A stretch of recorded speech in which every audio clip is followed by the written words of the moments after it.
Todo cristão é de fato obrigado a acreditar que Jesus nasceu de uma virgem? Ou isso seria apenas um detalhe simbólico, desses que a gente aceita simplesmente por pensar que sempre foi assim? Para muita gente, essa ideia soa estranha, improvável ou até desconfortável no mundo moderno, tão acostumado a explicações científicas e ceticismo religioso, mas, curiosamente, ela está no centro de debates que atravessam séculos, culturas e crises de fé.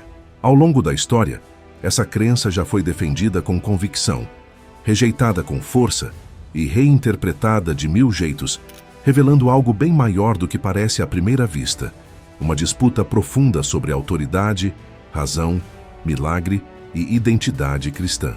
Afinal, o nascimento virginal é um ponto opcional da fé ou um daqueles pilares que, se removidos, faz tudo virar uma bagunça?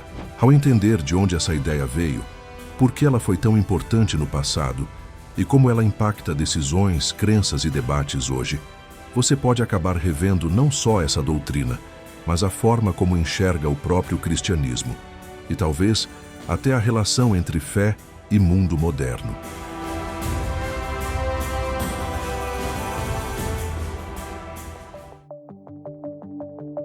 Imagine abrir um livro antigo sabendo que, se uma página cair, o resto começa a fazer menos sentido. É mais ou menos assim que muitos teólogos explicam o debate sobre o nascimento virginal. Ele não gira apenas em torno de como ler a Bíblia, mas de até onde ela pode ser considerada confiável. Nos relatos do Evangelho de Mateus e do Evangelho de Lucas, a narrativa é direta, sem metáforas ou pistas de que se trate de linguagem simbólica. Historiadores críticos do século XIX, como David Strauss, admitiam isso com franqueza. O texto ensina claramente o nascimento virginal. A dificuldade estava em aceitar que tal coisa pudesse ser verdadeira. Ou seja, o embate nunca foi sobre clareza literária, mas sobre confiança no que está escrito. Quando esse ponto é relativizado, a pergunta muda de "o que o texto diz" para "o que eu aceito que ele diga". Curiosamente, em debates teológicos clássicos, cristãos sempre discordaram de passagens difíceis, cheias de poesia ou imagens apocalípticas, sem que isso abalasse a base da fé. Aqui, porém, o cenário é outro. Negar o nascimento virginal costuma significar assumir que um relato simples, narrativo e histórico pode estar errado em algo central, abrindo um precedente delicado. Se esse trecho cai, por que outros permaneceriam de pé? A autoridade das Escrituras deixa de ser um alicerce e passa a funcionar como um cardápio, onde cada um escolhe o que lhe agrada. Mas se o texto é tão claro, por que durante tanto tempo quase ninguém o questionou? Quando a gente abre os textos mais antigos do cristianismo, não encontra pistas vagas nem frases ambíguas jogadas ao vento. O nascimento virginal aparece de forma direta, quase sem rodeios. Tanto no Evangelho de Mateus quanto no Evangelho de Lucas, a narrativa é clara ao afirmar que Maria concebeu sem relação com homem algum, por ação divina. Isso não surge como metáfora poética, nem como detalhe secundário, mas como parte essencial da história de Jesus desde o início. Pesquisadores modernos, inclusive críticos do cristianismo, costumam reconhecer esse dado. O debate não é se os textos ensinam isso, mas se esse ensino deve ser aceito como verdadeiro. Em outras palavras, a clareza textual nunca foi o problema real, mesmo para quem discorda da conclusão. Essa mesma convicção atravessou séculos quase sem ruído, sendo repetida nos credos mais antigos, usados para ensinar novos cristãos e resumir a fé em tempos de perseguição. O nascimento virginal era recitado publicamente, memorizado por crianças e defendido por líderes que arriscavam a própria vida, o que mostra o peso dessa crença no coração da igreja primitiva. Curiosamente, as grandes contestações só ganham força muitos séculos depois, já no clima intelectual da modernidade, quando milagres passam a ser vistos com desconfiança quase automática. Isso ajuda a separar bem as coisas. Não foi uma descoberta histórica que abalou a doutrina, mas uma mudança de mentalidade. Não foi a Bíblia que mudou primeiro, mas os óculos com que as pessoas passaram a lê-la. A partir do iluminismo europeu, entre os séculos 17 e 18, ganhou força a ideia de que a realidade só pode ser explicada por causas naturais, mensuráveis e previsíveis. Pensadores como David Hume questionaram publicamente a credibilidade de milagres, argumentando que eles violariam as leis da natureza conhecidas. Esse raciocínio, embora filosófico e não científico, influenciou profundamente a teologia moderna, criando um ambiente de desconfiança contra qualquer intervenção divina direta. Assim, o nascimento virginal passou a ser visto não como um problema textual, mas como um problema de plausibilidade. Quando o sobrenatural é descartado antes da leitura, o resultado já vem decidido. O curioso é que essa resistência não nasce de novas descobertas históricas ou arqueológicas, mas de um pressuposto silencioso. Milagres simplesmente não acontecem. Estudos acadêmicos mostram que os relatos de Mateus e Lucas sobre o nascimento de Jesus são antigos e independentes e bem integrados à narrativa maior de cada evangelho, segundo análises de historiadores como N.T. Wright. Ainda assim, para quem adota uma visão estritamente naturalista do mundo, pouco importa a força do texto ou o consenso antigo da Igreja. O cristianismo, porém, surgiu em um ambiente profundamente sobrenatural, onde Deus age, fala e intervém na história humana. Retirar isso é como tentar assistir a um documentário sobre o oceano sem aceitar a existência da água. Em algum ponto do caminho, a fé cristã sempre esbarra numa encruzilhada desconfortável, e o nascimento virginal costuma ser esse cruzamento silencioso. Diferente de metáforas poéticas ou parábolas simbólicas, essa afirmação é direta, literal e difícil de contornar sem malabarismo intelectual. Ao longo da história, muitos tentaram reinterpretar milagres como linguagem figurada, mas curiosamente hesitam quando chegam ao ventre de Maria. Isso acontece porque aqui não há muito espaço para meio termo. Ou algo extraordinário ocorreu ou não ocorreu. Teólogos do século XIX já percebiam isso ao notar que negar esse ponto exigia redesenhar todo o retrato de Jesus.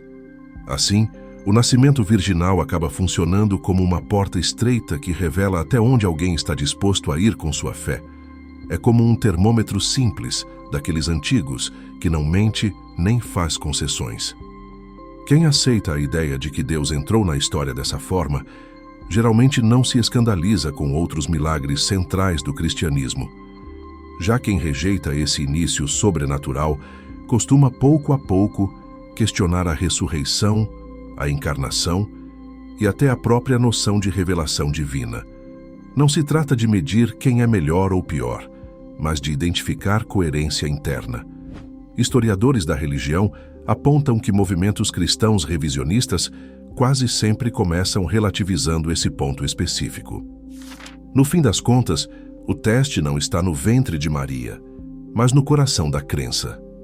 Até onde o sobrenatural ainda tem permissão para existir. Imagine retirar uma viga de uma casa antiga. Por fora, tudo parece firme, mas por dentro, a estrutura começa a ceder. É assim que muitos teólogos explicam a ligação entre o nascimento virginal e a identidade de Jesus Cristo. Desde os primeiros séculos, cristãos entenderam que a forma como Jesus entra na história já anuncia quem ele é, plenamente humano, nascido de mulher, e plenamente divino, fruto da iniciativa direta de Deus. Os evangelhos não tratam isso como um detalhe curioso, mas como parte do enredo maior da encarnação. A teologia cristã clássica sempre viu aí uma proteção contra dois extremos perigosos: transformar Jesus apenas em um homem exemplar ou em um ser divino distante da experiência humana. Sem esse ponto de partida, a narrativa sobre quem Cristo é começa a perder coerência pouco a pouco. Essa conexão também ajuda a explicar por que a vida de Jesus é apresentada como singular, especialmente em sua obediência, ensinamentos e missão redentora. Autores antigos como Irineu de Lyon, no século II, afirmavam que a salvação precisava começar do jeito certo, com Deus agindo antes que qualquer ser humano pudesse reivindicar mérito. O nascimento virginal funciona como o primeiro sinal dessa lógica invertida. Não é a humanidade subindo até Deus, mas Deus descendo até a humanidade. Quando essa peça é tratada como opcional, outras ideias centrais acabam sendo reinterpretadas, diluídas ou simbólicas demais. E assim, quase sem perceber, a pergunta deixa de ser apenas como Jesus nasceu e passa a ser quem ele realmente é, abrindo caminho para a próxima etapa dessa história. Nem toda batalha da fé acontece em arenas grandiosas. Muitas surgem silenciosas, nas salas de aula, nos livros populares e até nas conversas de café. Ao longo da história, cada geração cristã precisou decidir onde ceder e onde permanecer firme, e o nascimento virginal se tornou um desses pontos de pressão. Nos primeiros séculos, a Igreja enfrentou perseguição política. Mais tarde, encarou disputas filosóficas. Já na modernidade, o desafio veio da ideia de que só é verdadeiro aquilo que pode ser medido, repetido e testado. Nesse cenário, defender um milagre passou a soar ingênuo para alguns e embaraçoso para outros. Ainda assim, líderes e comunidades insistiram que fé cristã não é moldada pelo gosto da época, mas por aquilo que se acredita ser verdadeiro. Não por teimosia, mas por convicção.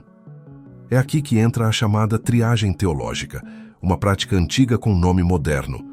Saber distinguir o que é central do que é secundário. Ao longo dos séculos, cristãos divergiram sobre estilos de culto, formas de governo da Igreja e detalhes interpretativos, mas certos pontos sempre exigiram coragem para serem mantidos. O nascimento virginal se encaixa nessa categoria porque desafia diretamente o espírito de cada era. Hoje a pressão não vem de imperadores, mas de um senso cultural que valoriza a aceitação social acima de coerência interna. Manter essa doutrina, portanto, não é um ato de nostalgia religiosa, mas uma decisão consciente de fidelidade. Mas afinal, o que esse nascimento diz sobre quem Jesus realmente é? Tudo começa antes mesmo de qualquer escolha humana, como uma história que já estava em movimento quando ninguém ainda percebia. O nascimento virginal, nessa perspectiva, não surge como um truque teológico isolado, mas como um sinal claro de iniciativa divina, algo que rompe a lógica do esforço humano. Desde o Antigo Testamento, textos como Isaías apontavam para uma salvação que viria de fora, não construída pelas mãos cansadas do povo, mas concedida como graça. No mundo antigo, onde genealogias masculinas definiam identidade e valor, a narrativa de Maria desloca o centro da ação. Não é José, não é o mérito, não é a linhagem que inicia a história. É Deus quem age primeiro. Ao longo dos séculos, teólogos como Agostinho e mais tarde Lutero insistiram nesse ponto com clareza quase pastoral.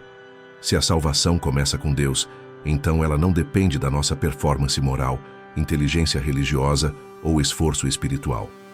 O nascimento virginal funciona como a primeira nota de uma música que será repetida até a cruz e além dela, lembrando que a redenção não é uma escada que se sobe, mas um presente que se recebe.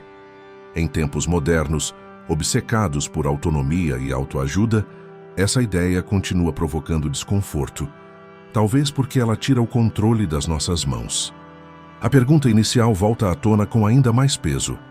Crer no nascimento virginal é apenas aceitar uma doutrina antiga ou é decidir que tipo de cristianismo faz sentido seguir?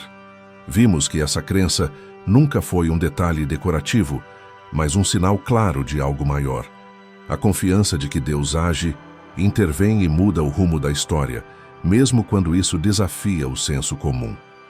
Em um mundo que valoriza controle, previsibilidade e soluções humanas, a ideia de um começo totalmente divino soa quase provocadora, como um lembrete incômodo de que nem tudo nasce da força, do mérito ou da lógica humana.